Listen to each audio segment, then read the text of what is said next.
fade? Is that auto or tape?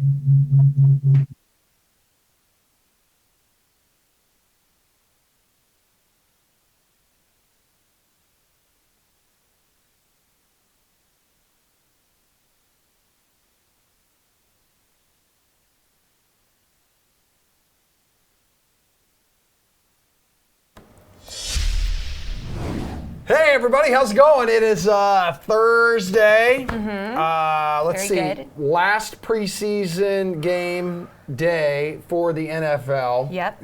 We got some college football kicking off. Yep. Man, what else do we have? We're going to talk some baseball tonight. Oh, by the We way, got some interviews. yes, Jessie, Emerson, this is the sweat. I probably should have right. said that off the top. And we got a ton of guests to help you out tonight.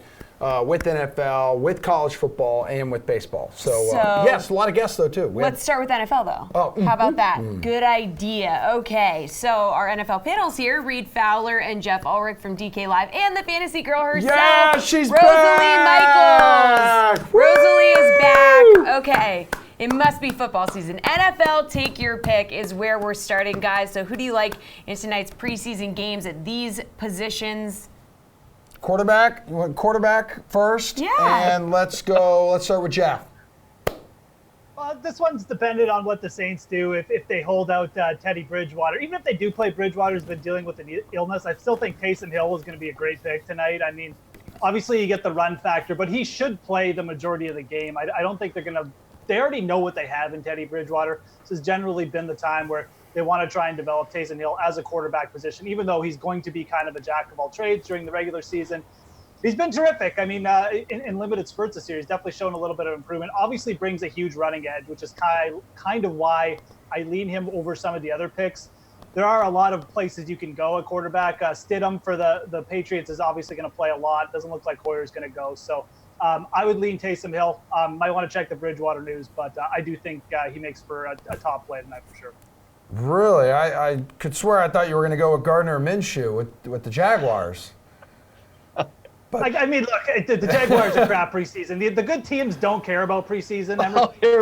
Rosalie, you didn't miss anything. Yeah. It's the same BS. Hey, Rosalie, what do you think? You know, friendly reminder to everyone at home too, since we really don't know who the hell's going to play. It is preseason. Everyone on DraftKings is $5,500, but it'll likely be third or fourth string guys. And whoever does play tonight, they're likely the best player from their hometown, so that's good. Rosalie, who do you like at quarterback tonight? Oh no! We can't hear you. We can't hear you. Are you muted?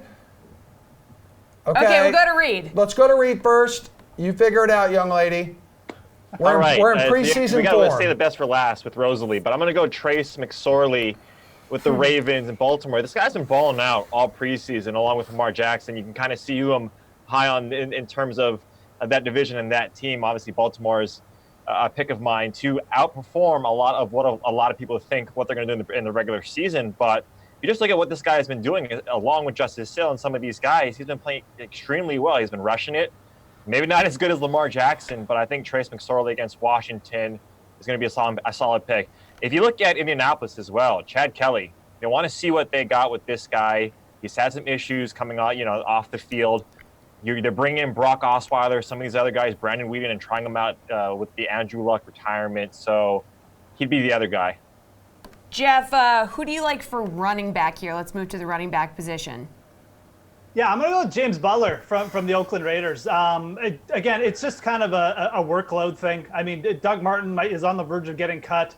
They're basically sitting all their other players. Butler has been one of the leaders in touches already for preseason, and he's been a leader in touches for the Raiders. And there's every indication tonight that's going to continue. So these are the kind of situations you want to capitalize on tonight. The ones where players are going to get almost full games, because we're at that stage where certain teams may be giving their starters a little run, and then other teams like the Raiders with James Butler are just going to throw these third and fourth stringers and just give them basically the whole game. So James Butler, I don't really care how great an athlete he is. I care about the volume he's getting, and he's locked into a volume role. So he makes for definitely a solid choice tonight. Yeah, he's fourth among running backs in snaps, yards, and attempts this preseason. I mean, Reed, that's your team. I know. Thank you, Jeff. He's finally picking an athlete on a great team there. I love it.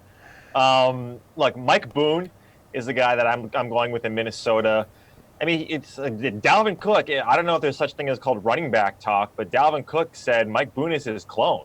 Alexander Mattison is the guy that's getting a lot of the preseason hype. He's the guy that they drafted this season.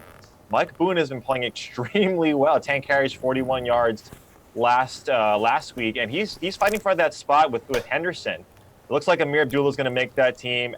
Clearly, Dalvin Cook and Madison are going to make that team.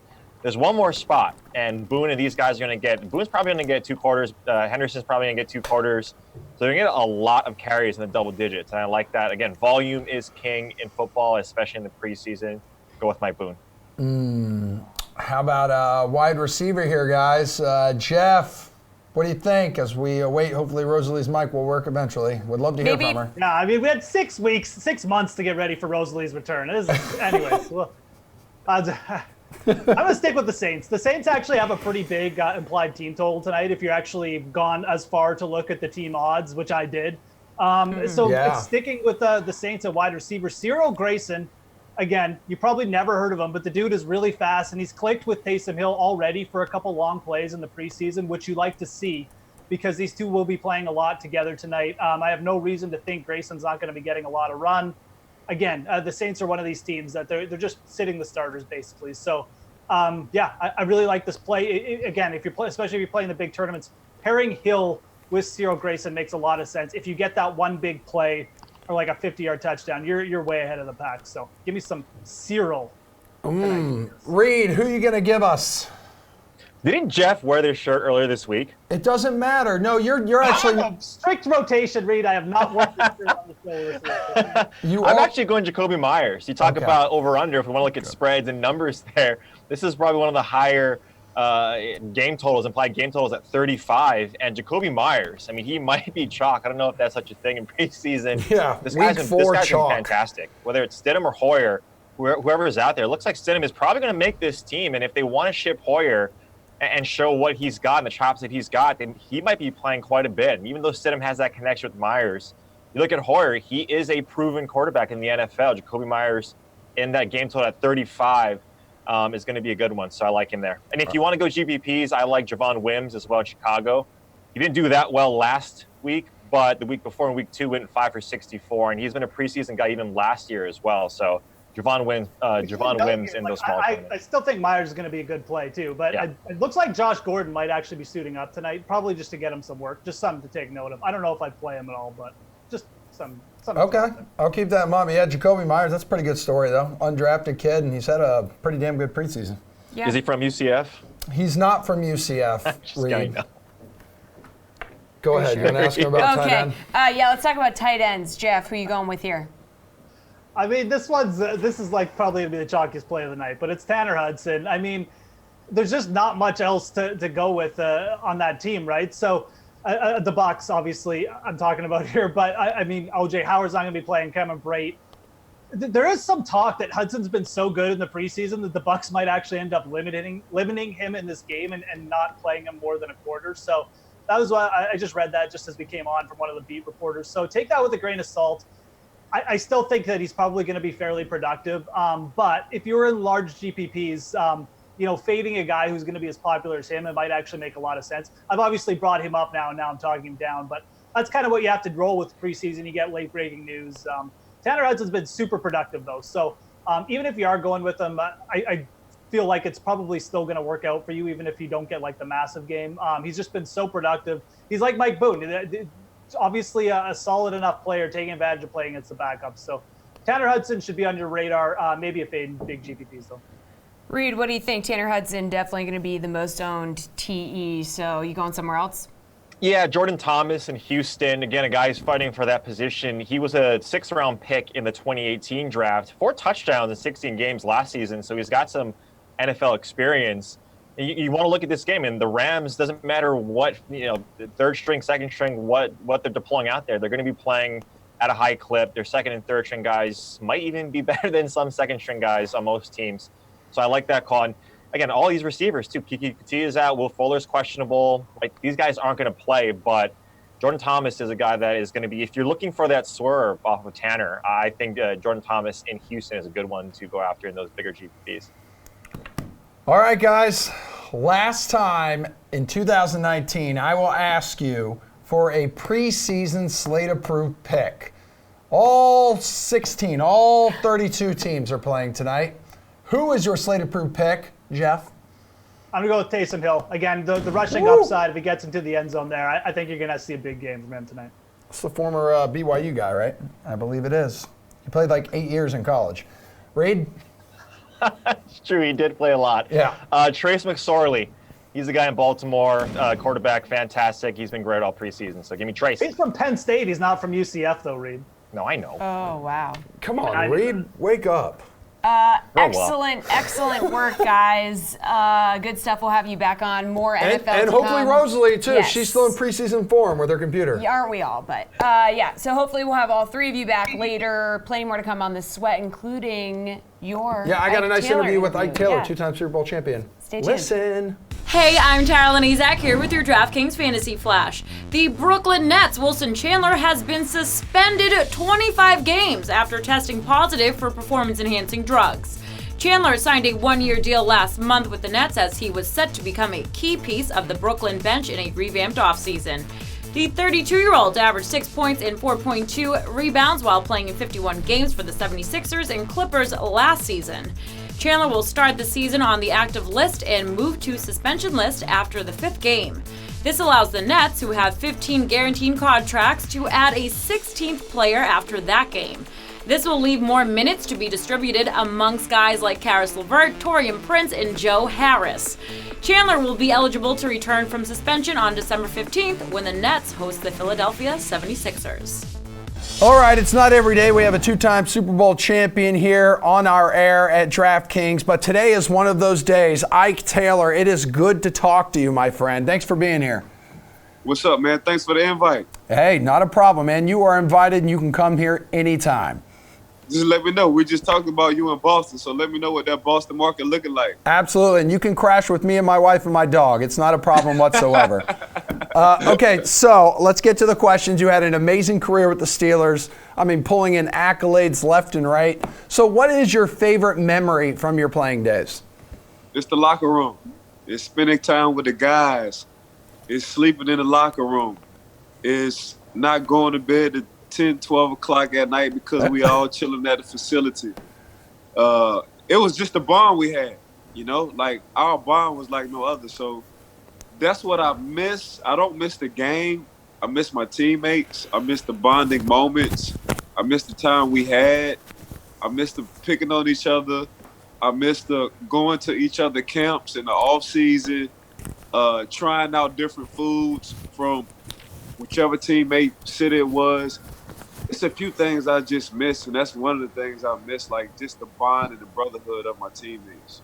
So you don't miss having the crap beat out of you? Not at all.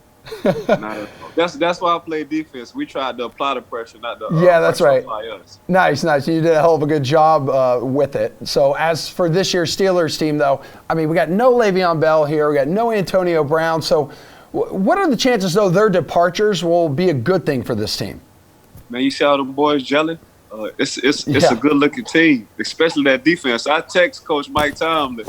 Coach Tim was like, after that Tennessee game, I said, man, that defense looking like 2005. The boys flying around. They're young. They look hungry. It looks like they compete in practice. You got a young core group with a leader in the secondary who is Joe Hayden. So you got Cam sitting on the defensive line along with Tua. If he can stay healthy, big damn McCullough. You got Bush, the young linebacker coming from Michigan. He look like he has a bright future. You got Vince Williams, a savvy veteran guy who really knows what he's doing on the field. So you got a few key pieces, you know, in the free agency that you got with Barron along with those guys. But at the same time, man, this defense is looking good. Of course, on the other side, you got a top 5 offensive line and Marquise and company. Seven, which I mean is Big Ben. You know what Big Ben doing right now. Yep. So Juju has to step up his role. It looks like he's ready to do it. So it's going to be receivers by committee so far. As far as the running backs also, too, it's going to be like a running back by committee.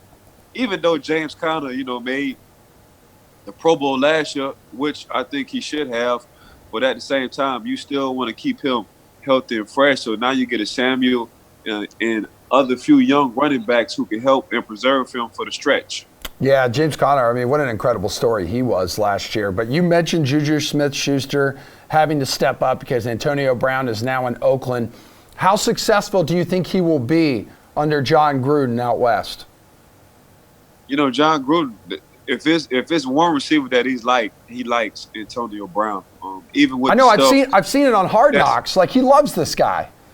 Yeah, even though we see what's going on off the field, obviously between Coach John Gruden and AB, they got a good not only friendship so far, but a good communication line. So everything AB does, I think John Gruden knows. So John Gruden is not going to let the media dictate their relationship. So what'd you think of all that helmet drama? I mean, was it blown out of proportion or kind of what you expected from him, knowing him and having played with him for half a decade? Yeah, I think it was just kind of blown out of proportion. A lot of guys are superstitious, and a lot of times you just hold your helmet. Like, I know guys who've been wearing the same helmet since college, since high school. That's just how it is. As far as like the NFL trying to control the safety part of it, I get it. But at the same time, if a guy feels comfortable and feels safe, that's the good thing about it. If he feels mentally safe in his helmet, I think people got to realize that, which they won't because they're not playing. But at the same time, on the flip side, I do understand, you know, where, as far as like concussion parts, where the NFL is trying to head, it's all about safety. Yeah, can you relate to kind of changing equipment and it impacting like your performance and mentally messing with you a little bit? I kept the same helmet. You did? I kept the same helmet. Your whole career? Yeah, I had the old Rydell helmet. It was a lot more heavier than other helmets, but I felt safe. Okay. I felt like you going into, even though technology and research is a lot better right now, but just, you know, if it's anything that needs to be heavy, I felt like that helmet should have been heavy on my head. For the most part, it protected me well. And you covered wide receivers for 12 years. I mean, are all of them drama queens? Hey, you know, the good receivers are divas. That's just how it is. Yeah. All the good receivers, you can just go back in the time. You can go back into the Jerry Rices, the Chris Carters, the Randy Mosses. They felt like they was always open. That's just how them guys feel. Even if they covered, they felt like they always open because they felt like they can come down with the ball. So for me, that's just how good wide receivers are. Your Hall of Fame wide receivers, they always wanted the ball. They always pouted because they always felt like they can make that play to change the game. Hell, if you want to back, as long as they're backing it up, it's not really an issue. You know what I mean? Correct. How about Browns now ex-quarterback Ben Roethlisberger, 37? I mean, he's alluded to wanting to retire at times during the last few seasons. So how much longer do you see him playing? To about 40. I can see 7 playing to 40. You know, with this young group of talent, with Juju, with James Washington, with Switch sitting in the slot, Eli Rogers sitting in the slot, got a nice tight end in McDonald. So he has a good group of receivers. What I do know about Pittsburgh front office is they don't have a problem drafting receivers. You can just go all the way back to the Antoine Randall L's, the Hines Wards, the Plexico Burses, the Mike Wallace, the Emmanuel Sanders. You can just the Santonio Holmes. You can go back and just see they don't have a problem getting these receivers. If it's one position they do draft well, it's offensive line, defensive line for the most part, but I would A+ the hell out of Pittsburgh for drafting wide receivers. Yeah, and, you know, Roethlisberger, interesting note here, saying yesterday he wishes he never would have called out Brown last season, said it ruined their relationship. But then you have Brown replying on Twitter saying, we were never friends, shut up already. So what was their relationship like? You were in that locker room with them. It's a football relationship. Yeah. It doesn't have to be a real, true friendship relationship. That's what people don't understand. Like, I can dislike you off the field. I can dislike how you act. I can dislike how you treat me off the field. Now, on the field, we got one goal. And what's our goal? That's to win ball games. And if I truly believe you're going to help me win ball games, I'm coming to you, you know? And I'm talking like from 7 to A&B. Like, we ain't got to be homeboys. Your kids ain't got to see my kids. Your wife don't have to see my girl. Like, we don't have to hang out. But on the field, I respect and know that you're good, and you respect and know that I'm good. Let's make this happen. What's going on? I'm Tara Lenizak here with your DraftKings Fantasy Flash. An awesome story coming out of Cleveland with Indians pitcher Carlos Carrasco set to make his return this Sunday. After missing Major League action since late May when he was diagnosed with leukemia, Indians manager Terry Francona said the team is expected to activate Carrasco from the 60-day injured list for the series finale against the Rays. The 32-year-old has been with the team in recent weeks, throwing bullpen sessions as he continues to build his arm strength. When he started throwing bullpens just to see his face light up and then have him in the dugout and to see our guys react to him was really cool, said Francona. Carrasco will be used out of the bullpen when he returns, so he won't have any fantasy relevancy just yet, but it's great to see him healthy enough to get back to work and help the Indians with their playoff push. Welcome back to The Sweat. I'm Jessie alongside Emerson, Lotzia, who cannot keep it together this evening. But we're turning our attention to baseball right now. DK Live's James McCool and Gary and Thorne are here for MLB Chaser Fade, so agree or disagree with the following statements about tonight's 11-game. No, six. Oh, it's a 6. Yeah. That's wrong. What's in the teleprompter? There's been a lot of confusion. Okay. But I'm going to clear it all up right now. I know one of those 6 games, guys, is the Padres road favorites against the Giants tonight, but San Francisco has played San Diego tough this season. So I'm waiting to chase or fade. The Giants are in a good spot as a home dog tonight. What do you think here, Garion? The Padres are sending a rookie to the mound, aren't they? Yeah, I mean, look, I think this is a reasonable spot to be betting the Giants at home, but I don't think it's so much about the Giants as it just is I really don't trust the Padres right now. I mean, to have to lay money on a road team is already a daunting enough proposition, but we're talking about a squad that has a 53 WRC plus across the last 2 weeks. Since Fernando Tatis Jr. went down, they cannot hit anything. I mean, it should probably go without saying that any lineup that features Eric Hosmer as the cleanup hitter should be immediately dismissed as awful. But that's pretty much where we're at right now. So I never want to be betting the Padres as road favorites. So that, I think, just by process of elimination makes the Giants a reasonably good bet. All right, James, are the Giants a reasonably good bet in your eyes? Well, I mean, as much as I don't like to bet the Padres, I don't like to bet the Giants either. I mean, all things considered, I'd prefer to just stay away from this game. But if I am going to take side, I'm going to take side with Chris Paddock over Derek Rodriguez. Derek Rodriguez has a 6.58 Sierra over the last month and only a 3.86 K per 9. He's going to give up a lot of contact against this Padres team. And somebody like Manny Machado can get hot. Somebody like Hunter Renfroe can hit a home run. Manuel Margot is not the worst hitter on the planet. He was really hot for a little while to start the season. So the Giants, I mean, to Garion's point, yeah, the Padres have been absolutely trash over the last 2 weeks. But it's not like the Giants have been world beaters either. I mean, this team has a 250 team ex Woba. So I just think that if you're going to bet on this game, I'd prefer to just look at the pitchers. And Chris Paddock is about twice the pitcher that Derek Rodriguez is. So I'd rather take that side. Okay, Pirates-Rockies total is a whopping 14.5. Last game they played against each other, they scored 20 runs, but that was the only game to go over this 14.5 number in that series. So Gary and Chase are fade that this total is just too high to go with the over. Look, I really want to like the over here. You look at the archetype of pitcher that is starting this game. We've got Trevor Williams, who has the 11th lowest strikeout rate of any pitcher so in 100 innings so far this season. And we've got Chichi Gonzalez, who, if he had the innings to qualify, would have the highest zone contact rate in all of baseball, up around 92%. Contact is the enemy if you are a pitcher pitching at Coors Field, but this number is ridiculously high. And I just, for 15 runs to be scored in a game, regardless of whether or not you're playing at Coors Field, I have to have some level of confidence in both offenses, and I just don't feel that way about the Pirates. I mean, Chichi is not exactly a pitcher that scares me in any sense, but I think 13 or 14 runs is perfectly justifiable for a Gonzalez-Trevor Williams game. I can't put money that they're going to go and score 15 runs tonight. Okay, James, what do you think? Chase or fade? This total's too high to go with the over.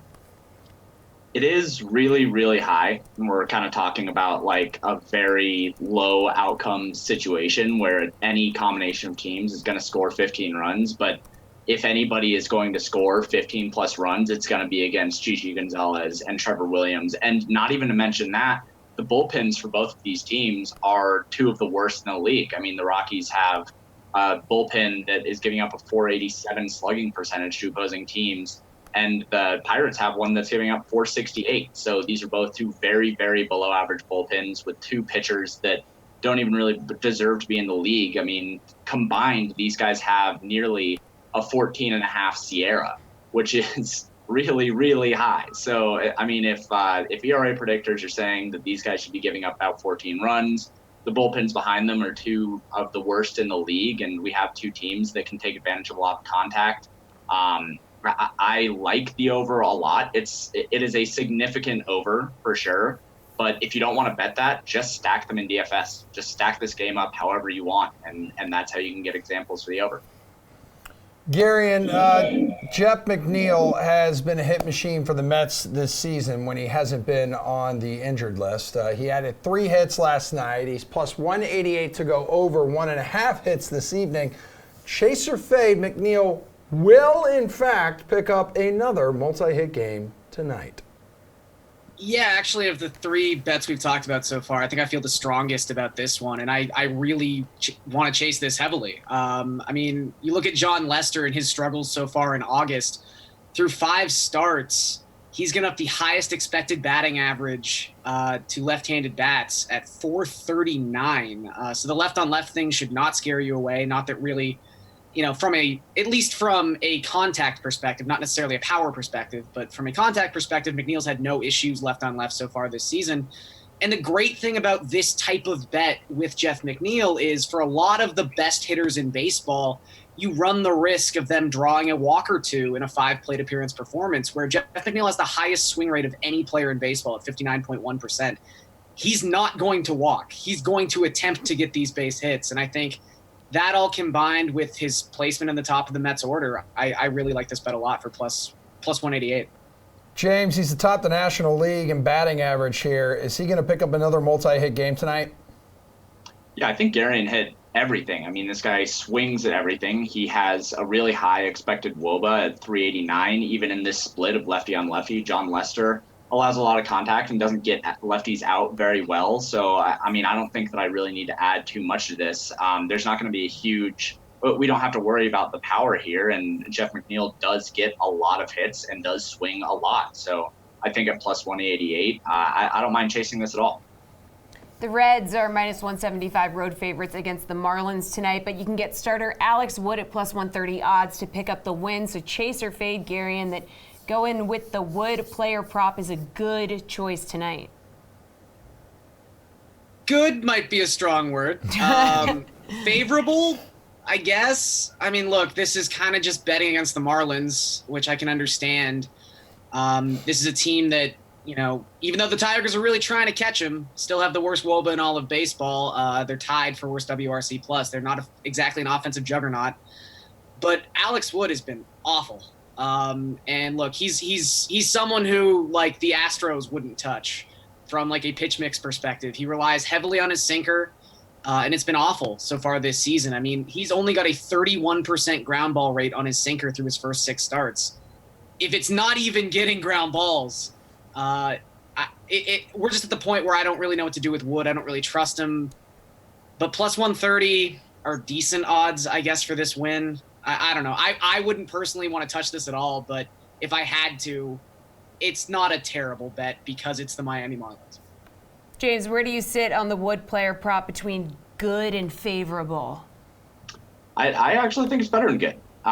Like Alex Wood, even though he's been really bad, Garion mentioned that his sinker's not getting ground balls, which is kind of like Masahiro Tanaka syndrome. It is kind of a situation where he is a newer pitcher. So I've been monitoring, I monitored over the last month, and over the last month, he has not been as bad. He's been like middle of the road, a 481 Sierra. The bullpen is not bad for the Reds, so I don't think that they're going to be blowing his lead, and it's the Marlins. Like, I just don't think that they're going to be able to put up very many runs. And we can look at the other pitcher as well, Robert Duger. In 5 innings pitched, it's a really, really small sample, but the guy's not getting strikeouts. He's not pitching into the zone. He's only got a 36% 2 strikeout count rate. And he's getting hit like a truck. I have him as a really high home run liability for that team. So I think with how well the Reds are hitting right now with guys like Aquino and Eugenio Suarez, who has the most home runs in the league since the All-Star break, I don't feel too bad about basically taking like a Reds first 5 innings win here and hoping that Alex Wood can kind of build on the success he's had over the last month and keep the worst team in the league down long enough to secure the win. Guys, put your DFS caps on real quick. What is that feedback I keep hearing? Are you hearing that too? Yeah. That's just so damn distracting. Okay, let's put our DFS caps on for a second. Who was your slate approved pick for tonight's 6-game slate? Start us off, Garion. I like J.D. Davis a lot. His expected WOBA against left-handed pitching is fantastic. He's only $4,200. He's batting third tonight. That Mets lineup is just great when they get to face a lefty, and Lester has been struggling a ton in August. So he's part of a very nice Mets stack tonight. James, talk to me, babe. Yeah, I'm going to go with Danny Santana. He's somebody who has been very Javi Baez-like this year, and he's going to go up against Felix Hernandez, who's had massive, massive struggles, and the Mariners bullpen behind him is the third worst on the slate. So Danny Santana, I like him a lot to get some events, home run, stolen base, just kind of break the slate. Good stuff, guys. Appreciate the time as always. Coming up on the Sweat, you had another interview. Cliff Floyd joined you. Cliff Floyd, former Yes. World Series champion. In the meantime, though, here's the Piano B podcast with special guest, the Slate Breaker, talking the Colts season outlook without Andrew Luck. Cool. I think people are overreacting to the Colts losing Andrew Luck and like, oh, boom, their season's done. They might as well tank. They might as well try and get one of these good quarterbacks in the next couple of drafts, which isn't a bad idea, but they still have probably the best offensive line in the league, arguably. They got great skill position players, Marlon Mack, T.Y. Hilton. Again, Brissett's started a whole season. He has experience. He can run a little bit. With that offensive line, they'll probably lean on Marlon Mack a lot. They'll ease him into it. He's got 2 great tight ends as safety valves. So I think people are overreacting to the win total. I think if it starts to drop, in terms of betting, if it starts to drop like to that 5.5 total, I kind of like the over. Yeah. They're still a very good team. Darius Leonard on defense. Their defense has been a lot better. But yeah, that season when Brissett came in, when Luck got hurt, they went 4-12, right? That's 4 wins. Right. It literally came in like it had to learn the playbook. Out of nowhere. That was 4 wins. This team since then is a lot better. If you're telling me they can't get 2-3 more wins off of that, then I don't know what to tell you. And the division really isn't that strong. The Texans are a great team. You don't really know what to make of the Jaguars. Like Leonard Fournette's health is a question. Nick Foles, you don't know how he's going to do as the starter there. And then the Titans are a complete mess, I think. So I think the division is more wide open, obviously. The Colts shouldn't be favored, but I don't think they're in as much trouble as people think. Yeah, I would harp on coaching again.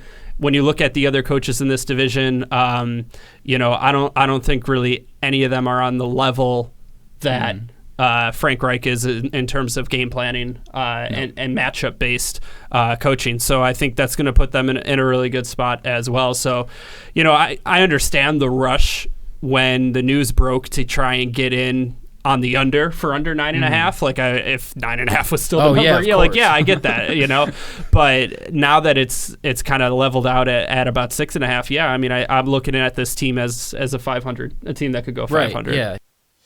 Cliff Floyd, 17-year Major League Baseball veteran, All-Star, World Series champion, big-time TV, radio analysis guy. Anything you'd like to add to that, Cliff?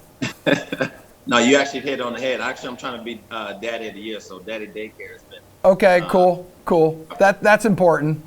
Yeah, I haven't been able to get it down pat yet. All my kids go dad every day. You don't know what cereal I like now, but I'm getting it down. I'm getting close. All right, so really close. How old are the kids now? 15, 14, and 11. Okay, I know the struggle. My dog is 8.5, so we're in this thing together, Cliff. But thanks for joining the show. It's good to see you. I want to start off by going kind of way back here. You were a highly touted prospect before entering the majors. 14th overall. You were drafted by the Expos in '91. What was it like dealing with the pressure as a first round pick?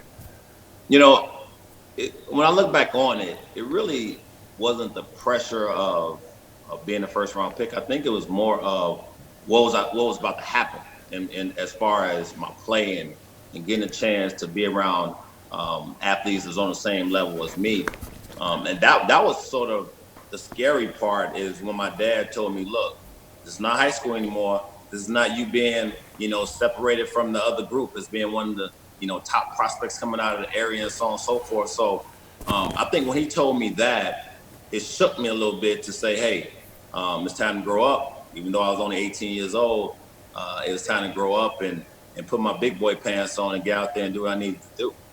What advice would you give to prospects in the minors today, or maybe even kids who are considering leaving high school, next time they're drafted here? That's a great question, man. I think the biggest thing is the mental focus about going about your business the right way and sort of what you want out of this whole ordeal.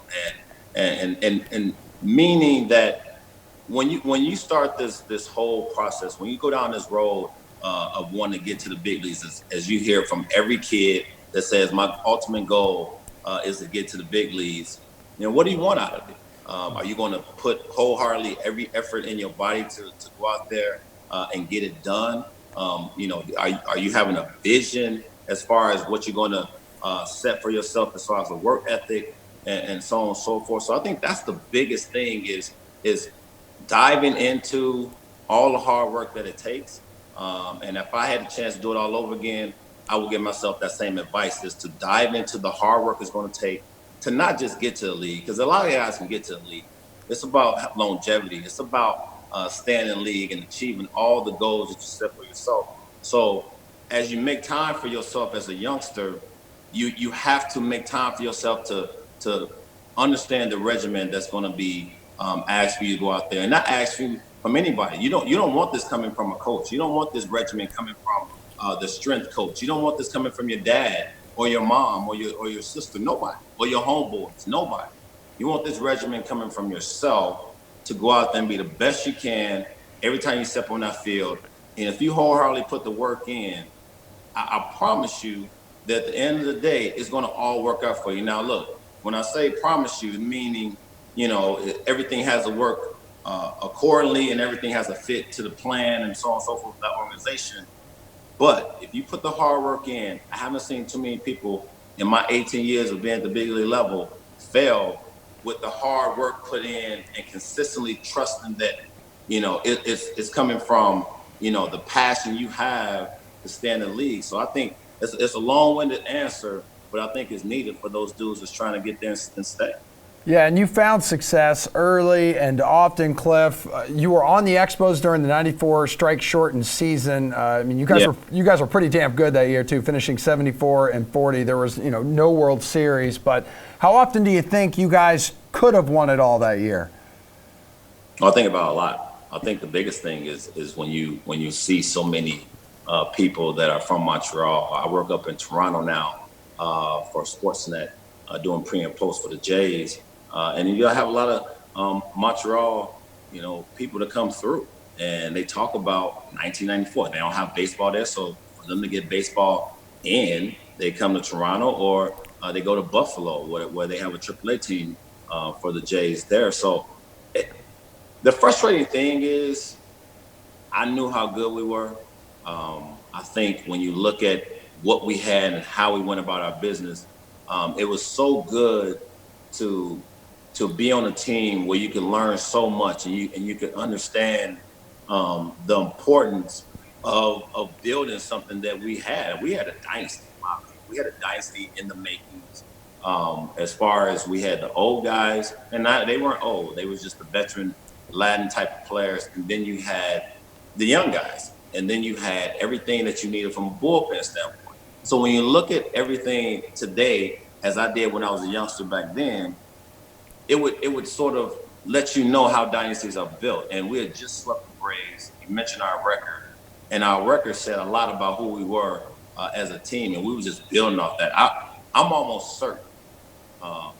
Obviously, you need a little bit of luck in there. But I'm almost certain we was going to win that World Series just from the depth we had and how teams and organizations are set today. I see it just like we were back then as a team that was destined to just go out there and do work. Yeah, and we could see baseball return to your old digs here, maybe sooner rather than later. But because earlier this season, I mean, we heard the rumblings of the Rays' interest in becoming a two-city team, and one of those being Montreal. So, what do you like? What do you not like about this idea? Could it even work? What I like about it, I guess when you think about, both teams getting a chance to see an organization and both teams battling for, for 162. Well, not 162, but, for 81 home games and so on and so forth. I like that aspect of it because if you want the team, if you want an organization, then you do what you need to do to make sure, excuse me, the fan base is there and so on and so forth. So I like that idea of it. What I don't like is you have diehard fans. And as diehard fans, you don't want to have a good winning streak come along and the team is playing well, you fall in love with certain players, and then poof, they go throughout the season. So that didn't make sense to me. But from a league standpoint, I believe they're trying to do some different things to get the fan base back involved, to get these cities. Montreal's a great city. I'll never take it away from it. Tremendous city. They deserve a baseball team. I don't know what happened back when they lost a team that now is the Washington Nationals. You can sort of put your own speculation on it, but we'll really never know until you dive into what really happened. But it's a business, and I look at it from a standpoint of Major League Baseball saying, if Tampa can't hold down the fort and St. Petersburg can't hold down the fort, then some things might have to happen, and Montreal might be rewarded a team. So it's tough to really just say no, but I think when you look at how tough it would be to be sustainable for both cities, I think it'd be really too hard. Hey, Terrell and Azak in with your DraftKings Fantasy Flash. After losing their franchise quarterback last weekend, the Colts entered the 2019 season with lots of uncertainty. The team appears to be comfortable handing over the reins to Jacoby Brissett, but that doesn't mean they aren't looking for a little insurance. The team has been working out a parade of free agent QBs to back up Brissett, including Matt Castle, Brandon Weeden, and Brock Osweiler.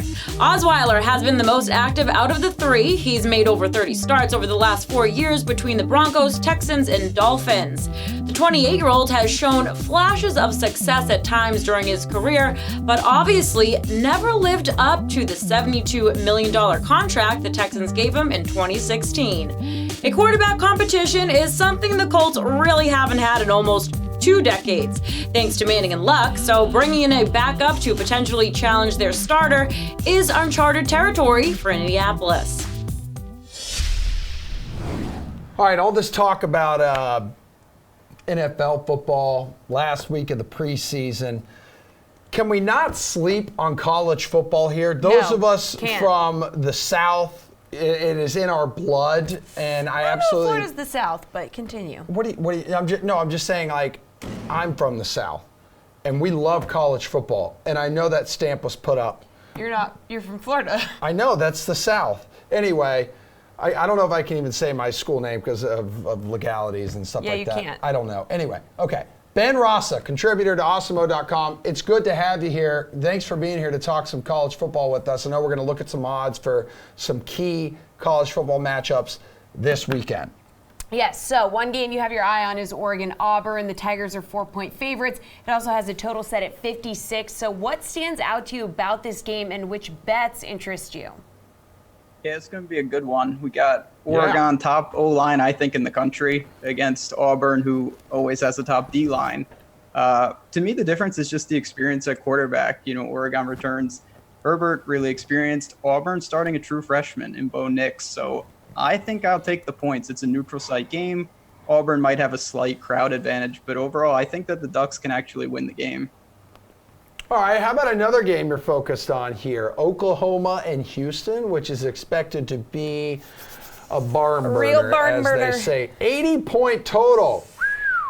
The Sooners, 23-point favorites. So what do you like in this contest? Talk to me. This is going to be, points are going to be had. That's for sure. Houston, interesting team. They get Dana Holgorsen, who comes in. He's seen Oklahoma a lot from his time in the Big 12. He's got a great quarterback in King. The question is, can they stop Oklahoma? We've seen the past 2 years, it's plug and play, whether it's been Baker, whether it's been Kyler Murray. Now they have Jalen Hurts. I think that Houston can put up plenty of points. I don't think they're going to be able to stop them enough.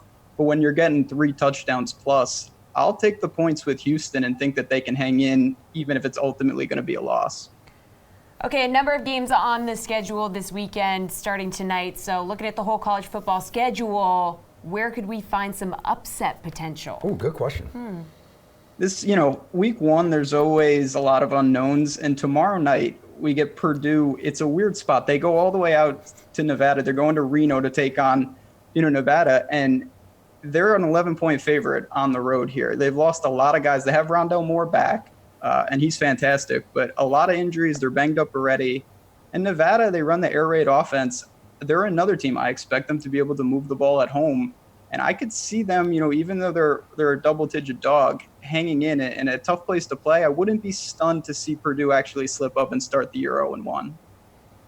All right, let's look at Saturday's slate. Let's focus on that. Which game has the potential to be the most lopsided? North Dakota State favored by a whopping 46.5 against Butler. Butler has a football team. Yeah. Meanwhile, Penn State 39.5 favorite over Idaho. Okay, so are you looking at either of those? Or are you looking elsewhere? Yeah, those are both definite candidates. But I'm going to give you one more. Nebraska, they're a 36-point favorite over South Alabama. Last year, they got Scott Frost, and the hype was gigantic in Lincoln, and they started 0-2. It was a disaster. I have a feeling they take that anger out on the poor Jaguars. They're going up to Lincoln. The place is going to be rocking, and I have a feeling I wouldn't be stunned to see Nebraska really lay it on them, not call off the dogs late in the game, and make a statement right out of the gate. Yeah, Scott Frost winning that national championship with UCF. I remember that. Yeah, yeah, that's right. That's a big one. Knights down in Florida. Yeah, indeed. You expect good things from UCF against FAMU tonight, right? Well, so they should be able to get past them, that's for sure. If they can ever get Mackenzie Milton back, I'd love to see him healthy again. Yeah, me too. Next year. That'll do it for college football. Thank you, guys. Thanks, NFL is going to be coming up next, but right now, here's Pat Mayo on the Buccaneers' backfield situation. If Peyton Barber wins the job, you still lose. Like, we're still losing with Peyton Barber. Peyton Barber is just, like, he's worse than Jordan Howard. Like, he's such a hero, Peyton Barber. Oh, such a hero. Like, no. Ronald Jones, that ended pretty quick. Like, this team tried to talk him up. Jameis Winston tried to talk him up. Everybody tried to talk him up. There is upside with this kid. He has talent, but this is similar to what the whole situation was with Balaj. You can have all the athleticism and all the ability in the world. If you don't show it on the field and you don't have the vision, and then on top of that, you can't stay healthy, which has been his problem so far these past 2 seasons since he's been in the league. I mean, this hasn't even been a second season. You're just not going to – you're going to get usurped, and you're getting usurped by a mediocre talent. So if you look at DARE and the drug abuse, was it? Well, I don't even know what the acronym is. Drug abuse, what is it? Is the resistance education? The drug abuse resistance education. Education? Yes. Yeah. Okay. I'm going to say Ogunbowale because I know how to say his last name. So you can just call him Ogun. You can call him that. But the Goon. Case, we can just call him the Goon. We can call him Stifler. How about that? Yeah, there we go. Stifler. So Stifler should at least be out there for third down. You've heard the reports already because the one thing about Ronald Jones, can't pass block and can't pass catch. We said that coming out of college. So that was the bigger concern to begin with.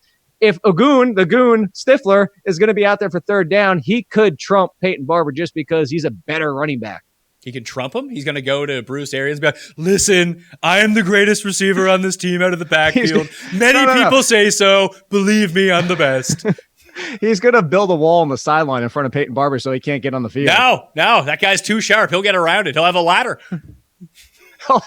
Peyton Barber would run headfirst into the wall. And maybe break through it. That's why Peyton Barber is so great. But Bruce Arians says in week 1 that they're going to ride the hot hand. Watch it turn out to be Ronnie Jones too. All of a sudden, just after everyone has completely written him off, it's like, oh yeah, this guy's absolute dust. That he's just going to be the starter and rush for 135 yards. They still have Andre Ellington. Oh God, that's right. They can't be Andre Ellington. How old is Andre Ellington? Oh, he's not as old as you think he is. He just got hurt a lot in his career. That was the biggest issue. So I mean, at one point he was the Duke of Ellington. The guy could just laterally move from side to side. He was excellent. We got the Juke, we got Stifler, we got Ronnie Jones Jr. and Peyton Barber. Peyton Barber's going to rush for can we make don't call him Junior. What do He's you the second. He is the second. He's the 2. What do you have projected for Peyton Barber touchdowns this season?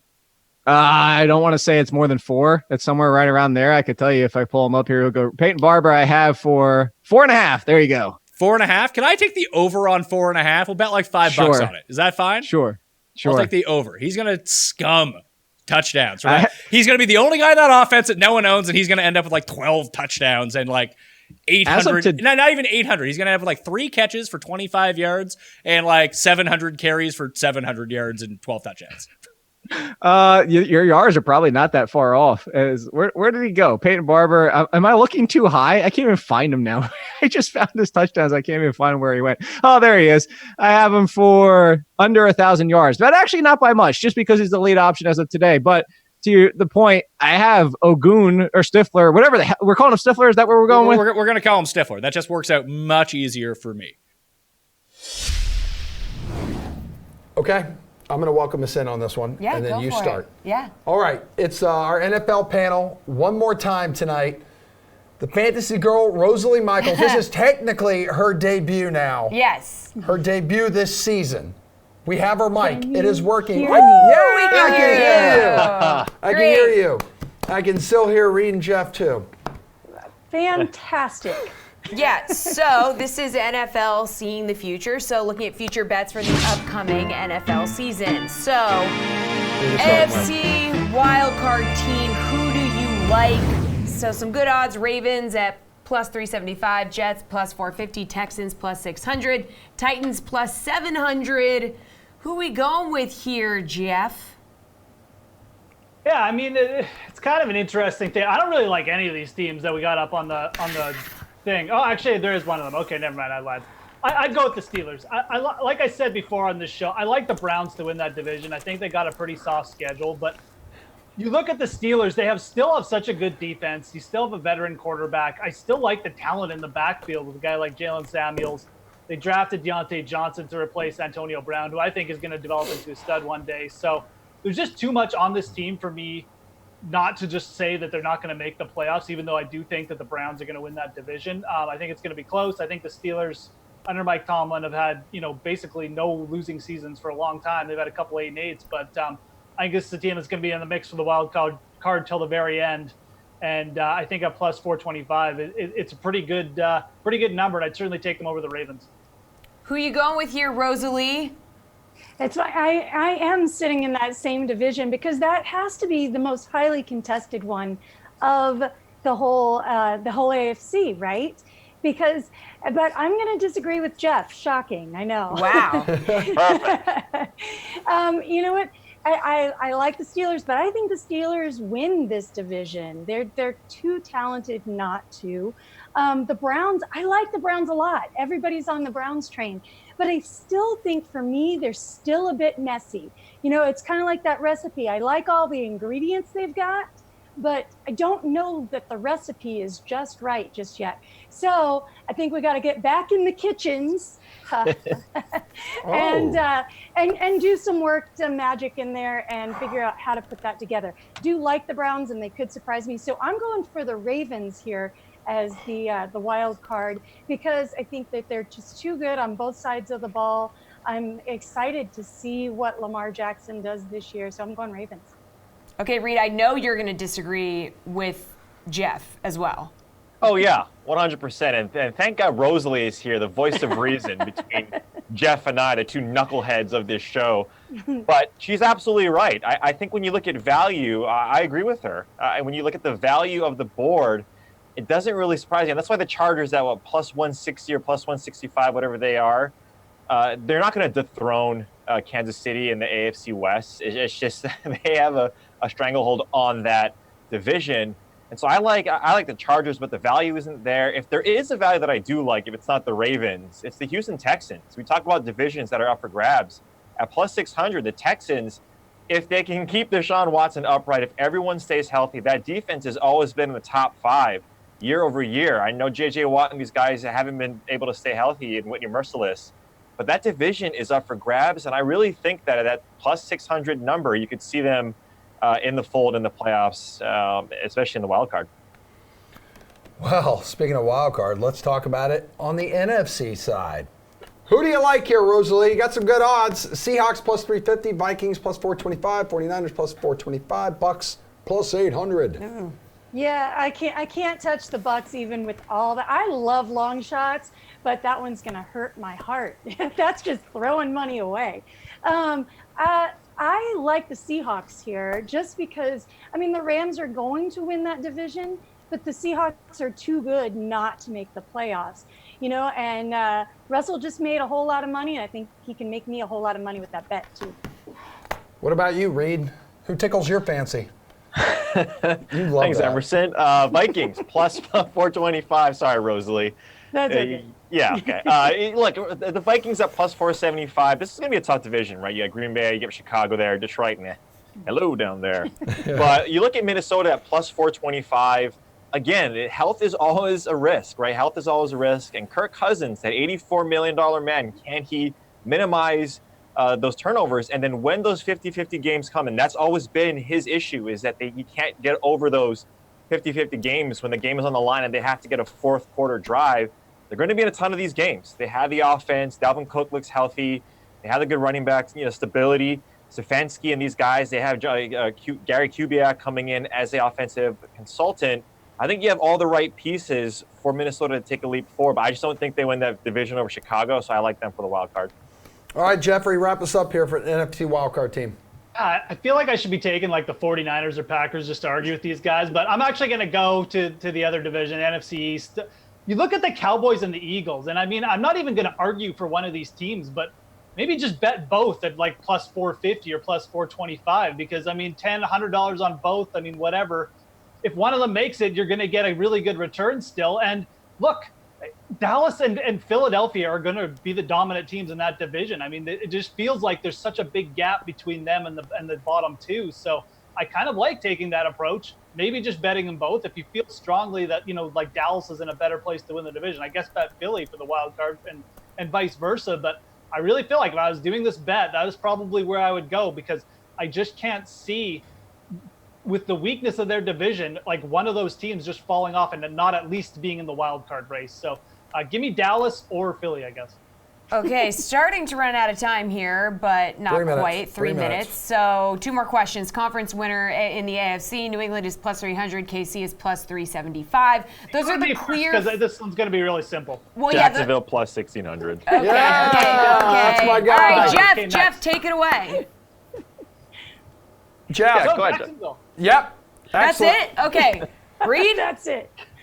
The debt taxes and Jeff doing Jacksonville plus 1,600. Like the Chargers, if that moves to plus 900 or plus 1,000, I like that number. Rosalie? Yeah, I'm in on Chargers too. Rivers, so many weapons, too much experience. Gordon's situation aside, it's time. By the way, I don't know if you guys saw my conversation with Jap on Twitter yesterday. He is moving in with me for the season. That's not.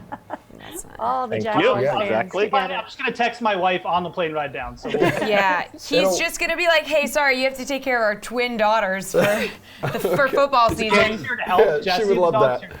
Jeff and Emerson wear the same size shirt anyway, so it's okay. This shirt just looks tight on air because on air adds 10 pounds to you. I'm not this fat. Next question. All right, for last one. We got a minute and a half. Last one. Now to the NFC. Let's see. Rams and Saints, even at plus 450 is the favorite. Same question that we just asked you. Do you have to go with the favorite, or is there a better bet to be had? Reed. There's better bets to be had. Minnesota at plus 1,300 is a nice one. Again, if they stay healthy. Philadelphia, Jeff mentioned it. Really good chance at plus 500, but longer shot with Minnesota at plus 1,300 would be the bet I go with. All right, Rosalie, what do you think? Yeah, if I'm going long shot, I'm actually going the opposite of what Reed said there. I'm going Cowboys for the long shot. But I love a good long shot, but I love winning even more. So give me those Saints all the time. Unless something crazy happens, this is the Saints Super Bowl to lose. So. All right, my dude from Duval. What do you say? Wrap up the show, baby. I agree with Rosalie on this one. So there we go. There, we ended the shot. I think the Saints, look, 2 years in a row, like the miracle in Minnesota, then getting cheated out last year. Yeah. It should have been there 2 years in a row. So I'm going to take the Saints. I think it's actually a pretty good bet. All right. I think that is our show tonight. Rosalie, it was good having you back on. Yeah. Look forward to seeing you more during football season. I'm so excited. I've missed you guys so much. I Yeah. know. We've missed you. Better shirts for the next time you're on town. I dressed up for Rosalie here. You're wearing the same shirt you wore on Monday. Hey, That's listen. his dog. I appreciate it. That is his dog. He can wear that shirt every day. That's Wiley. Okay, this show is over though. This Yeah. is The Sweat. It will be back I'll be back tomorrow. at 6. Jesse's going to go on a vacation. Yeah.